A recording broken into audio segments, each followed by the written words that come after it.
نبی کریم صلی اللہ علیہ وسلم نے فرمایا کہ اگر کوئی کسی طاق سے کسی ایسے جو درمیان میں جگہ ہو تھوڑی سی، اس سے اگر وہ دیکھتا ہے تو اس کی آنکھ اگر پھوڑ دی جائے تو اس کی کوئی دیت نہیں ہے، حالانکہ ایک آنکھ کی دیت 50 اونٹ ہے، آنکھ کی اتنی اہمیت ہے، لیکن اگر آنکھ اندر دیکھ رہی ہے صرف کسی گھر کے اندر تو اس کو کوئی پھوڑ دیتا ہے وہ گھر والا تو اس کی کوئی دیت نہیں ہے، یہ یعنی اتنا سا، اور یہ چلا جاتا ہے اندر کس کس حالت میں ہوتی ہیں خواتین، یا تو ان کی عزت کی وہ کیا لاج رہتی ہے۔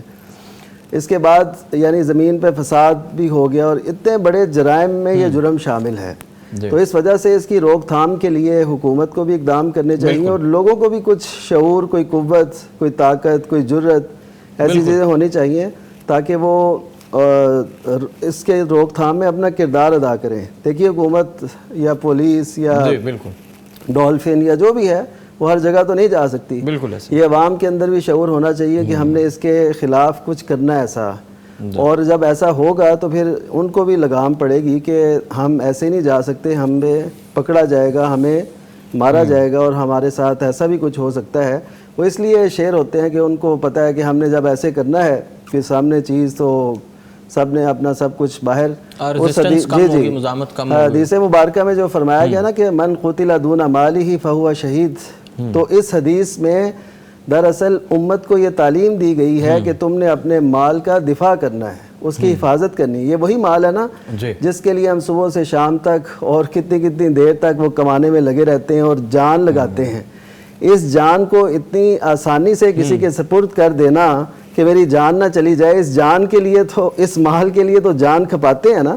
کتنے لوگ ہیں اپنے گھر بار، بیوی بچے، بلکہ عزیز و اقارب، حتیٰ کہ نمازیں بھلا کر مال کمانے لگتے ہیں، اور جب مال دینے کی باری آتی ہے ایسے ڈاکوؤں کو تو اس کے ہاتھ میں پکڑا دیتے ہیں، اور یہ کہا جاتا ہے جان بچی جو 100 لاکھوں پائے خیر سے اور گھر کو آئے، تو یہ باتیں درست نہیں ہیں، یہ شریعت سے کچھ میل نہیں کھاتی۔ تھوڑی کرج دکھانی ہاں چاہیے، کوئی ایسا ہونا چاہیے، کوئی یعنی طریقے سے جی وہ ہونا چاہیے تاکہ اللہ تعالیٰ ہم میں جو اللہ تعالیٰ نے دیا نا ایک اختیار، وہ یہ ہے کہ ہم اس کو استعمال کریں اور ان کا ناطقہ بند کریں تاکہ وہ دندراتے نہ پھریں۔ جی اس میں کوئی شک نہیں، حکومت وقت کو چاہیے اور اس کے ساتھ ساتھ ہمیں بھی چاہیے کہ ہم بھی کوئی انفرادی کوششیں کریں، اور ہمارے رائٹ لیفٹ ایسے لوگوں کا پتہ چل جاتا ہے کہ جو کہ اس طرح کے جرائم میں ملوث ہوتے ہیں۔ جی پروگرام کا آغاز تو بڑا سیڈ تھا، تو آپ سے ہر پیر اور جمعرات کی شب جو ہے وہ ملاقات ہوتی ہے، آپ بھی ہمارے پروگرام کا حصہ بن سکتے ہیں، اور خوشی ہوتی ہے ہمیں جب آپ کی کالز آتی ہیں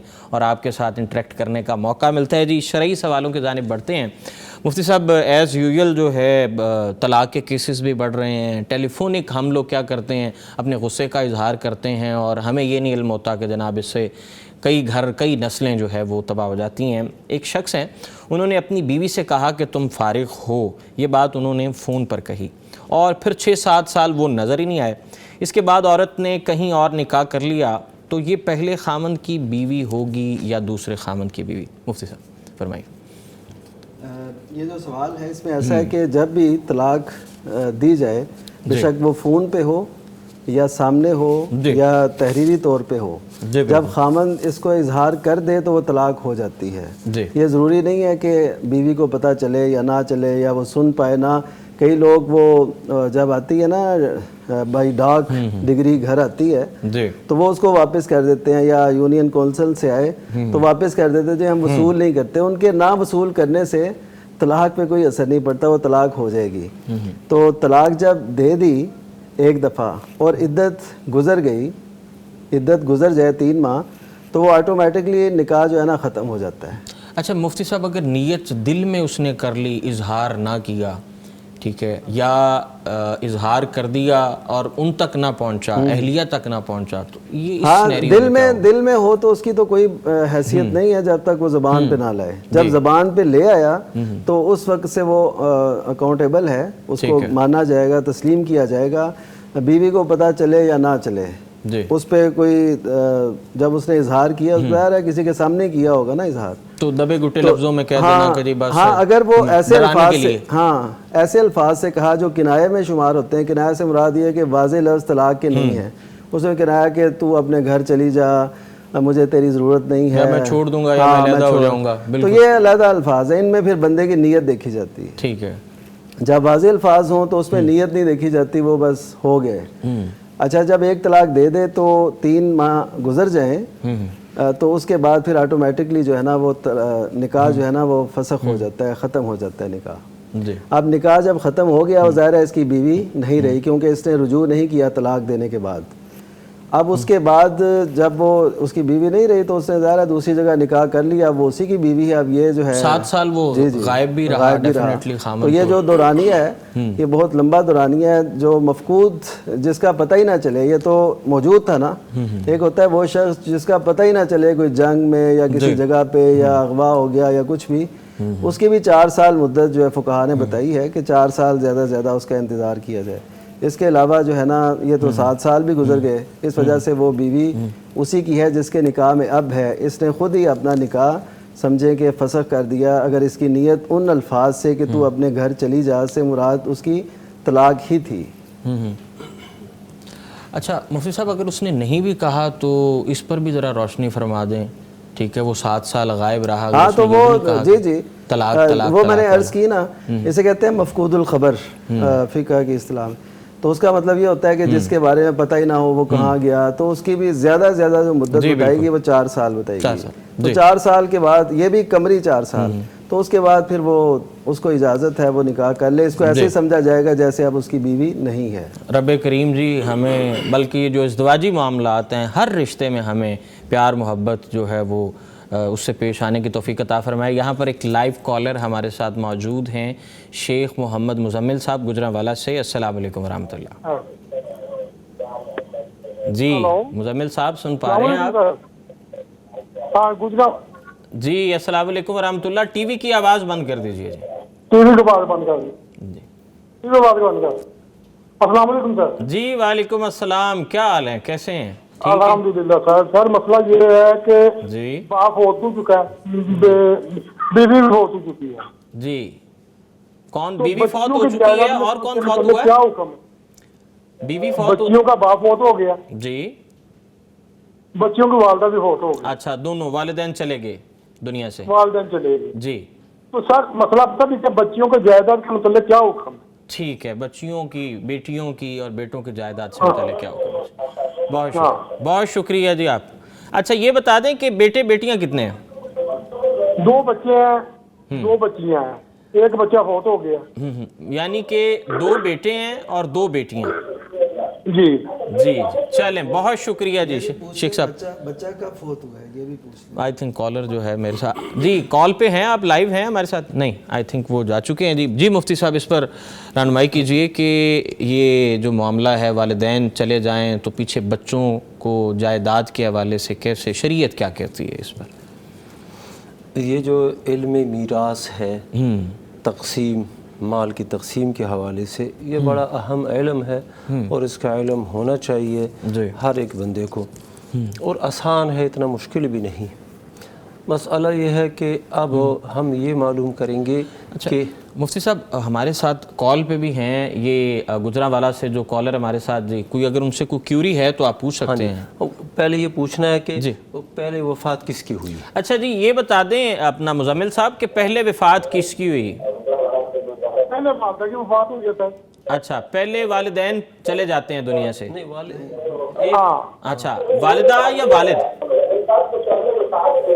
پہلے والدہ فوت ہوئی. پہلے والدہ فوت ہوئی ہیں, پھر والد فوت ہوئے ہیں, دین اس کے بعد پھر ایک بیٹے کی وفات ہوئی, پھر اس کے بعد ایک بیٹے کی وفات ہوئی. بہت شکریہ جی, آپ ہمارے پروگرام کا حصہ بنے. جی مفتی صاحب. اچھا یہ انہوں نے بتا دیا نا کہ پہلے والدہ فوت ہوئی ہے. جی اب والدہ کی وفات کے بعد اس کے ورثہ میں کون آتے ہیں؟ ایک خاوند ہے جو بچوں کا باپ ہے, اور 2 بیٹے ہیں اور 2 بیٹیاں ہیں. جی اچھا, اب یہ والدہ کی جو جائیداد ہے, سونا ہے یا پھر کوئی زمین ہے, نقد پیسے ہیں, جو بھی ہے, یہ جو ہے نا کس طریقے سے تقسیم ہوگا؟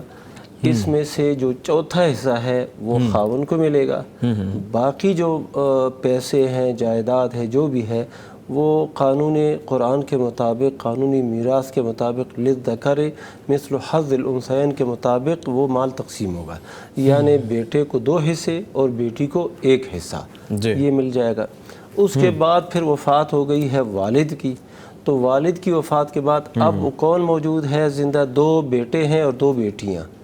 اچھا، اب جو ہے نا یہ سارا مال بیٹے اور بیٹیوں پر تقسیم ہوگا، یعنی کل مال للذکر مثل حظ الانثیین کے قانون کے مطابق 2 حصے بیٹوں کو، 2 حصے بیٹوں کو ملیں گے، 1 حصہ بیٹیوں کو ملے گا، یعنی کل مال 6 حصے کر دیا جائے گا۔ ان میں سے 2 حصے بیٹوں کو مل جائیں گے، 1 حصہ بیٹی کو مل جائے گا۔ جو بیٹا پھر وفات پا گیا ہے بعد میں جو وفات پا گیا ہے، اس کے متعلق یہ پوچھیں گے کہ اس کی شادی ہوئی تھی نہیں ہوئی تھی۔ اگر اس کی شادی ہوئی، اس کی اولاد ہے تو اس کو جو حصہ ملا ہے وہ حصہ اس کی اولاد کی طرف ہی جائے گا، اس کی بیوی کو ملے گا، اس کی اولاد کو ملے گا۔ اور اگر اس کو وہ نہیں ملا ہے، یعنی اس کی شادی نہیں ہوئی تھی اور بغیر شادی کے فوت ہو گیا یا بغیر اولاد کے فوت ہو گیا ہے، بیوی بھی نہیں ہے، تو پھر وہ مال بھی انہی بہن بھائیوں پر تقسیم ہوگی۔ رب تو کریم یہ ترتیب ہے، یہ ترتیب ہے جی۔ رب کریم ہمیں جی دین اسلام پر چلنے کی توفیق دے اور وراثت میں جی محترم مفتی نعمان صاحب نے جو بتایا تھا اس میں تھوڑا سا میں اضافہ جی بالکل سوال بالکل مفتی صاحب آئی تھنک کالر ایک ہیں ساتھ میں، کالر لے کے پھر اس کے بعد ہم اس پر گفتگو کرتے ہیں۔ جی السلام علیکم ورحمۃ اللہ۔ جو بھی کالر ہیں ہمارے ساتھ، ان سے گزارش ہے کہ ٹی وی کی آواز بند کر دیجئے۔ ہمارے ساتھ اسما صاحبہ ہیں جی صادق آباد سے۔ کیسی ہیں بہن آپ؟ ٹھیک ہیں، خیر خیریت سے ہیں؟ جی ٹھیک ٹھاک۔ ہاں جی، کیا جاننا چاہیں گی آپ؟ جی میں یہ پوچھنا چاہتی ہوں کہ میرا ابو جو ہے نا وہ پنجاب سے آ رہا تھا ادھر گھر کی طرف ہے، تو میرے ابو پہ نا میرے ابو کے کندھے پہ نا بہت زور سے کیسے کسی نے میٹ ماری ہے۔ جی اچھا، آپ سے درخواست ہے کہ آپ نا ٹی وی کی آواز بند کر دیں، پھر اس کے بعد سوال پوچھیں۔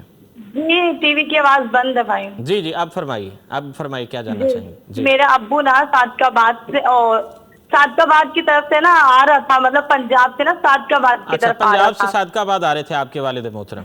ٹھیک ہے، صادقآباد میں آ رہے تھے اور کیا کہتے ہیں میرے ابو کو رستے 2-3 گھنٹے کے بعد اتنی زور سے مطلب چماٹ لگی نا کہ میرا ابو پریشان ہو گیا اور درد بھی بہت زیادہ تھی کہ ابو کو نا کافی درد تھی اور کافی 15-20 دن درد رہی ہے اور اللہ بھی کروائی ہے، پھر بھی مطلب درد ہے میرے ابو پہ سیدھی طرف بازو کے۔ اچھا ٹھیک ہے، تو یہ مسئلہ پوچھنا تھا کہ کیا ہوا اور کیا نہیں ہوا، مطلب کیا چیز تھی جو ابھی بھی میرے ابو کی ہڈی میں مطلب کندھے پہ نا درد ہے۔ ٹھیک ہے جی یہ پوچھنا چاہی تھی، اور ان کا نام ہے محمد یاسین۔ ٹھیک ہے، آپ کے والد صاحب آ رہے تھے اور انہیں کوئی رستے میں کوئی آئی تھنک ہوائی چیز تھی یا کچھ ایسا معاملہ۔ بہت شکریہ، آپ ہمارے پروگرام کا حصہ بنے جی۔ مفتی نعمان فاروقی صاحب، کیا یہ معاملہ آپ نے سنا ہی ہے کہ کوئی ٹریول کے دوران ان پر کوئی حملہ ہوا یا کہیں سے اندیکھی چیز جو ہے جس کا کوئی اگر دیکھی ہوئی چیز یا باقاعدہ اس کا ہوا، وہ تو ایک علیحدہ بات ہے۔ اندیکھی چیز سے ایسے حملہ ہوا اور رائٹ سائڈ شولڈر کے رائٹ سائڈ پہ، ٹھیک ہے، تو اس میں ایسا ہے کہ ایک تو ہم ان کے لیے دعا گو ہیں، اللہ تعالیٰ انہیں صحت دے، اس مشکل سے انہیں نکالے۔ دوسرا یہ ہے کہ ہمیں ذکر اذکار یعنی جو سفر کے ہیں، جو صبح و شام کے ہیں، وہ ہمیں پڑھنے چاہیے تاکہ ہم ان مشکلات سے بچ سکیں۔ اللہ تعالیٰ نے اگر یہ کائنات یعنی اللہ تعالیٰ نے اس کو وجود بخشا ہے تو اس میں اللہ تعالیٰ نے پناہ کی بھی بہت سی چیزیں رکھی ہیں، تحفظ کی، تو وہ دعائیں ہیں، وہ مومن کا اسلحہ ہے جس سے وہ اپنے آپ کو محفوظ کر لیتا ہے، ایک حصار کے اندر آ جاتا ہے، تو یہ ضرور پڑھنی چاہیے۔ اب جس سلسلے میں وہ ہیں، جس مشکل میں وہ گرفتار ہیں، تو اس سے نجات کے لیے وہ ایک تو معوذتین یعنی سورہ اخلاص اور سورہ فلق اور سورہ ناس یہ پڑھیں اور اس جگہ پہ ہاتھ رکھ کے نا اس کو وہ کریں، اور اسی طرح وہ دم کریں، بسم اللہ پڑھ کے 3 مرتبہ پھر 7 مرتبہ دعا کریں گے، اعوذ بعزت اللہ وقدرتی من شر ما اجد واحاذر، یہ دعا کریں۔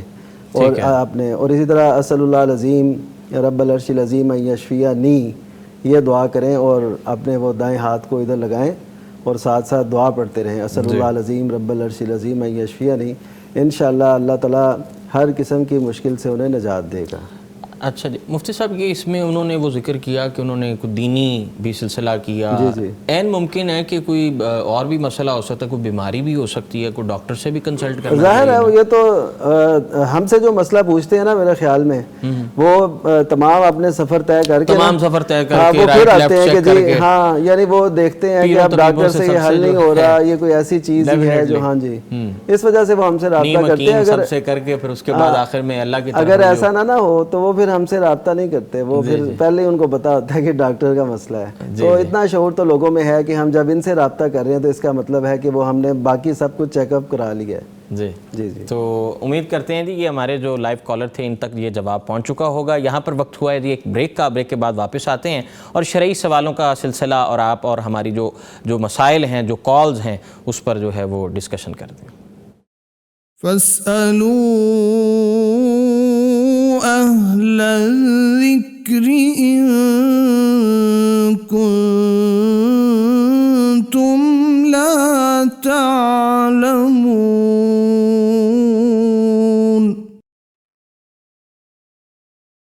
فاسألوا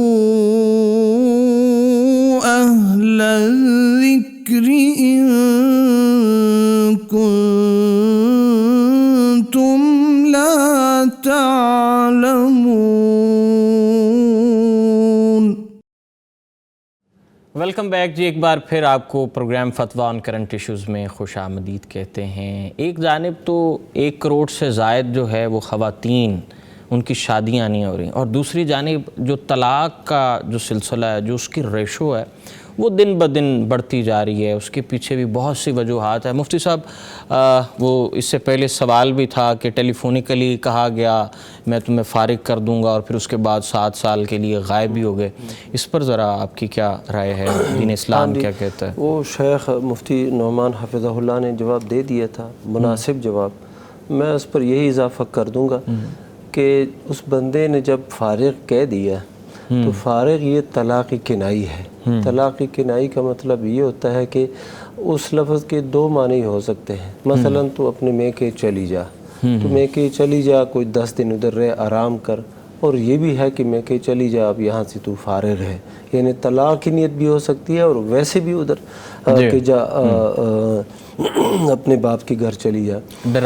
ہاں جی. تو یہاں پر جو اس نے فارغ کہہ دیے ہے اور اس کے بعد 7 سال تک نہیں آیا، نہیں نظر آیا، رابطہ نہیں کیا، کوئی تعلق، کوئی خرچہ نہیں بھیجا، تو اس کا مطلب یہ ہے کہ وہ اس فارغ سے طلاق ہی مراد لے رہا تھا. تو طلاق جب مراد لے رہا تھا تو طلاق ہو گئی. اور جب طلاق ہو گئی ہے، عدت بھی گزر چکی ہے، اس خاتون نے پھر کسی اور سے شادی کر لی ہے، تو وہ جب بعد میں جو شادی ہوئی ہے اسی بندے کی وہ بیوی ہے، پہلے کی وہ بیوی نہیں رہی. اگر وہ بیوی رکھنا چاہتا تو آتا، اس کو خرچہ دیتا، فارغ نہ کہتا، اور فارغ کہنے کے بعد چلا گیا. لہٰذا وہ دوسرے ہی کی بیوی ہے، اور یہ بات واضح ہے. رب کریم جی یہ ازدواجی معاملات میں اور اس کے ساتھ ساتھ پیرلل مفتی صاحب والدین کو بھی چاہیے کہ وہ بھی بچوں کی تربیت ایسی کریں کہ بچوں کی تربیت بہت زیادہ ضروری ہے. ایک تو یہ ہے کہ بچوں کی تربیت، اور یہ بات کہ یہ انسان جو ہے نا، ایسا نہیں ہو سکتا کہ اس بیوی کو تم طلاق دے دو گے تو اس کے بعد کوئی حور مل جائے گی. نہیں، یہی انسان ہے، اسی معاشرے کہ وہ جو ہے نئے بیہیویئر کی تلاش میں ہم لوگ کیا کرتے ہیں، وہ پھر پتہ نہیں کیسے اس سے بہتر ہو سکتی ہے، اس سے بدتر ہو سکتی ہے، تو کیا مسائل ہوں گے. تو جو ہے اسی پر شکر کرو اور صبر کرو اور زندگی گزارو. آلویز بی تھینکفل ٹو اللہ. صبر و شکر کرنا چاہیے جو آپ کے پاس ہے. جی یہاں پر ہمارے ساتھ ایک لائیو کالر موجود ہیں. السلام علیکم ورحمۃ اللہ. جی ہستے خان صاحب ہیں دیپال پور سے. کیسے مزاج ہیں ہستے خان صاحب؟ کیسے مزاج ہیں؟ خیر خیریت سے ہیں آپ؟ کہاں آپ آواز کہاں چلی گئی آپ کی؟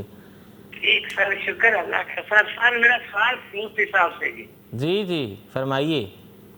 سر میرا سوال یہ ہے کہ جب بچے کی پیدائش ہوتی ہے تو بچے کے دائیں کان میں اذان پڑھتے ہیں، تو دائیں کان میں تکبیر پڑھنا ضروری ہے.